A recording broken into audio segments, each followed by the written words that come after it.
See, method is a, what does that mean? Because I mean, every actor has to find himself.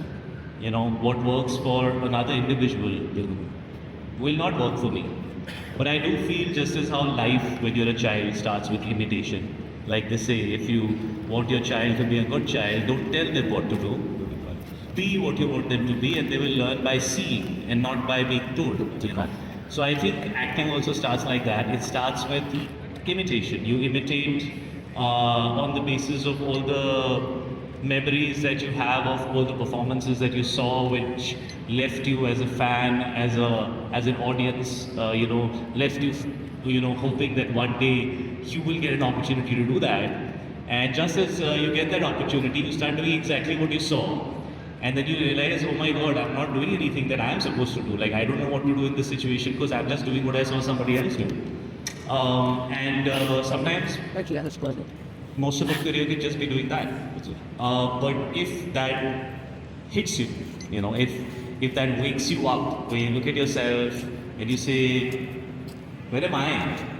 Yeah, I'm giving a good shot. Yeah, I'm trying to be a fan class A. But where is me in that? What is authentic in that?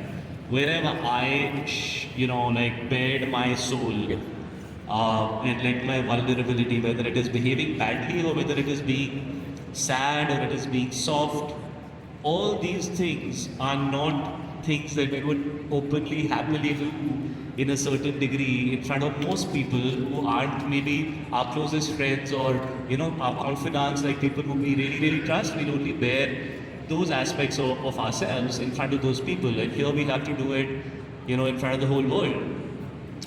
So it is very personal, and you have to find you. So, well, my method is to find truth. That's what it comes down to. If I don't feel what I'm doing, and if I'm performing it, I'm not happy. I can perform it, and a lot of times people can think that they got it, but I don't go to sleep well. What I realized the more and more I acted is that there is no method. It has to be innocent, it has to be honest, it has to be real, it has to be a truthful reflection of yourself. Thank you. But movie, or when your mom and dad came with you, or when you took your kid to watch a movie for the first time, or that time you bunked college and went to watch that movie because the songs were so good. So commercial cinema is a part of our childhood. It's a part of our growing up. It's a part of our reality. And it makes up for the entertainment, and it makes up for all the exciting things. And cinema that is full of substance, or cinema that talks about life, is really why I'm here. That's why I'm here as an artist. So one aspect of it is to give people the experience that they want to have, and the other aspect is to give myself the experience that I want to have. And that's it. There's the artist and there's the audience, and that pretty much completes it. That's so beautiful. I must ask you, how does an artist like you protect their instinct? Because after having it done for so long, you think you know it all. You could think you know it all, but there are some decisions that you only take with instinct. So how do you protect that, Shahid? It's very strange. That's a great question. I have somehow very often also been misunderstood for protecting my instinct because I'm very territorial about it.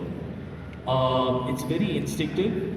It's like how I would feel if somebody tried to come to attack somebody from my family, or if somebody was to misbehave with my mother or my wife, or if somebody was to, come towards my children. It's something that comes from inside. It's not something that can be explained. And I guess that's because I love them, because these are the people that I love. And if anybody tries to attack them or damage them, for me it's very personal. And I think that's true for my instinct as well. And I think it is very personal for me. And so sometimes when the commercial aspect of things, or the monetary aspect, or the practical, or the realistic, or the sensible aspect of things starts to dictate the narrative, This just, the rebellion just comes from inside saying no. Also, I feel that I've always been the kind of person who would, if everybody's going right, I'll say, let's just go left. And many times it's not good. Sometimes it's like, "Arey, right hi theek tha."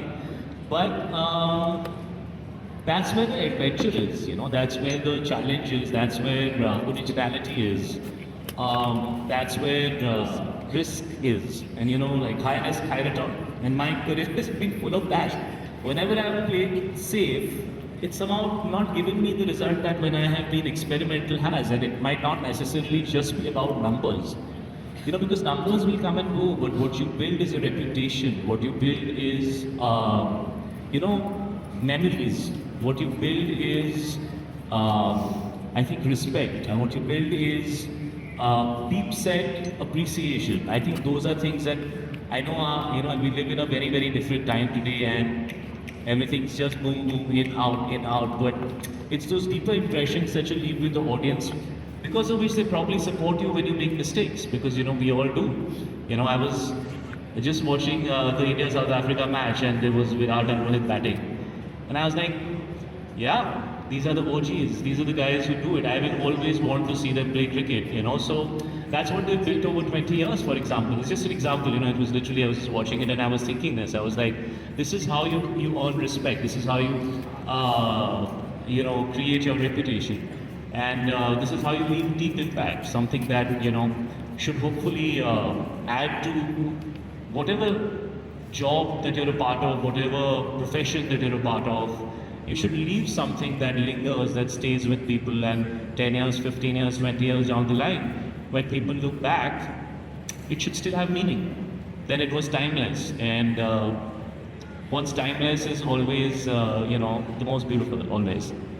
Encouragement and the support that you've given me over some good films and some not so good ones, some decent performances, some, I don't know what I was doing, but you guys have still been here, so really thank you for that. I love you guys for that. Thank you. Beautiful things about you as an artist when I look at your trajectory is that you're one of those rare ones who can move between like mainstream and auteur-driven work with such ease. So my question is, where does that come from? Is it instinct or is it rebellion? It's good. No, see, it's not that I don't like either of the two. I think it took me many years to kind of, I guess, understand who I am. And I think I'm still in the process of doing that. Both aspects are a big part of who I am. You know, doing those very, very commercial, in your face, fun decades, maybe people understand why you were doing what you were doing in the first place. And maybe sometimes you also figure it out, you know, because you're also exploring, you're expressing, you're pretty much, you know, choosing from what is in front of you. So you're not really completely in control of the choices that you make. It's sometimes a very limited pool. Sometimes you have to make something out of nothing. So there's all kinds of challenges which are, I think, when you look back at them, it reminds you that, you know, life is a journey and you become who you become, and everything that happens to you was exactly what was supposed to happen to you to make you who you need to become.